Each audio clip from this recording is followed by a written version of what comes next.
বিদেশে আসলে সবই সুন্দর, হেটার্সের বাসাটা পর্যন্ত সুন্দর। অনেকেই মনে করে হেটার্স মনে হয় শুধু খালি রাস্তার ধারেই থাকে, এরা অন্যের সমালোচনা নিয়ে থাকে, এদের নিজস্ব কোনো বাসা বাড়ি নাই। আসলে ব্যাপারটা এরকম না। এই যে চলেন আজকে আপনাদেরকে একটা হোম ট্যুর ব্লগ শেয়ার করি আপনাদের সাথে হেটার্সের। তো এই যে আমি হেটার্সের বাসায় চলে আসছি। তো হেটার্সের বাসায় রেখে তারপর বাসাটা দেখাই। এই যে হচ্ছে হেটার্সের বাসা থেকে প্রচুর বাজে দুর্গন্ধ আসতেছে, এই জন্য বেশিক্ষণ দাঁড়িয়ে ভিডিও করাটা পসিবল না। বাট বাসা কিন্তু সুন্দর আছে। আর ওইটার পাশাপাশি এই যে কতগুলা কালারফুল দেখতে পাচ্ছেন, এগুলোও কিন্তু হেটার্সের নিজস্ব এক একটা অ্যাপার্টমেন্ট। দেন হেটার্স যেখানে পছন্দ করবে আপনি তাকে চাইলে সেখানে রাখতে পারবেন, কোনো সমস্যা নাই। তো হাঁটতে হাঁটতে আরেকটা বাসার সামনে চলে আসলাম। এইটাও কিন্তু একটা হেটার্সের বাসা।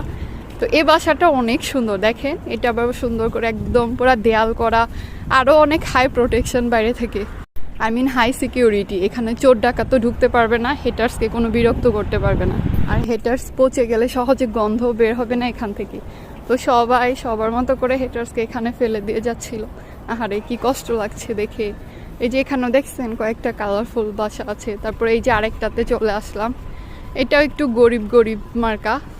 বাট গরিব কেন বলছি, হেটার্সদের জন্য পুরো ঠিক আছে। এনিওয়েজ মজা করে একটু ভিডিওটা শেয়ার করলাম আপনাদের সাথে। যে নাকি সিরিয়াস নেবে মনে করবো সে আমার হেটার্স আর এইটা তার বাসা।